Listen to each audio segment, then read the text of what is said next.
Gerald Sagoe and I'm creative director and co-founder of Sofraiche. We started off like with this ideology to have a movement. It's going to be like the freshest content ever, and we were going to inspire people like us with stories from other creatives and entrepreneurs, people building brands, people with great ideas, and sharing that to inspire others. So it was literally like a blog with great content. It's evolved as we've gone along, and we've turned it into a creative agency. What's my definition of entrepreneur? I'd say it's someone who looks at the system and doesn't work for it. It makes it work for them. So yeah, someone who makes the system work for them. Simple as that. Funnily enough, when I was a child, I tell people I wanted to be a footballer, but I actually wanted to be an author. I actually wanted to write books and novels and that kind of stuff. Yeah, I had a wild imagination. I like reading books. I like stories being told to me.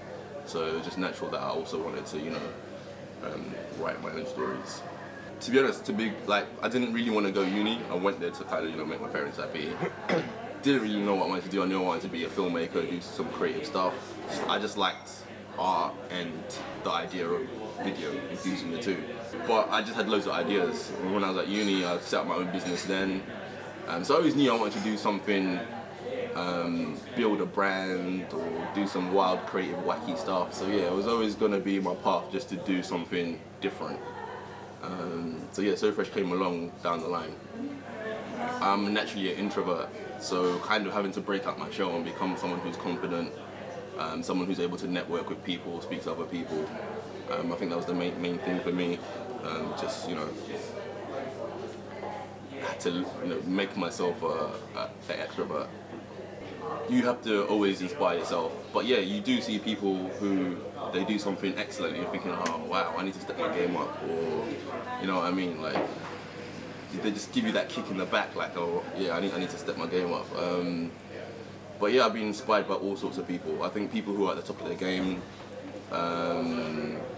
people who are just like creatively gifted, masters of their craft, or just,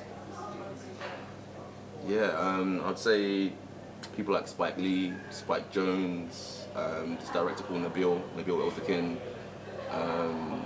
from people to like Tupac, to Andy Warhol, to Omara-Okello. Like, I'm inspired by loads of people, loads of different things. Don't worry about like not knowing what you want to be or not knowing your path. It's all stuff that you figure it out. It will make sense like looking back, never makes sense looking forward. And just have that resilience to just keep on going no matter what people say. And yeah, learn from people. Everyone has something to offer. Even the beggar on the street might have, you know, some experiences that are worth sharing. So the legacy I want to leave behind is just like, that guy was ahead of his time.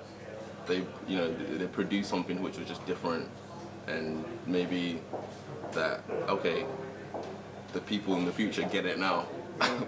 So yeah, that kind of thing, being ahead. And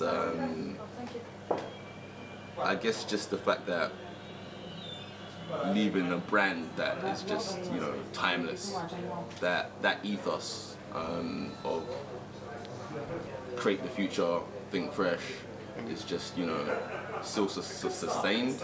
And you see that in a lot of big brands and a lot of, you know, whether it's Nike or whether it's, you know, whatever brand, they still have that ethos. Whether it's, you know, 10 years, 100 years, 200 years, it still lives. And yeah, that's the kind of legacy I want to live. Just, you know, making sure that the mark, that what we started, is still relevant however long after I've passed.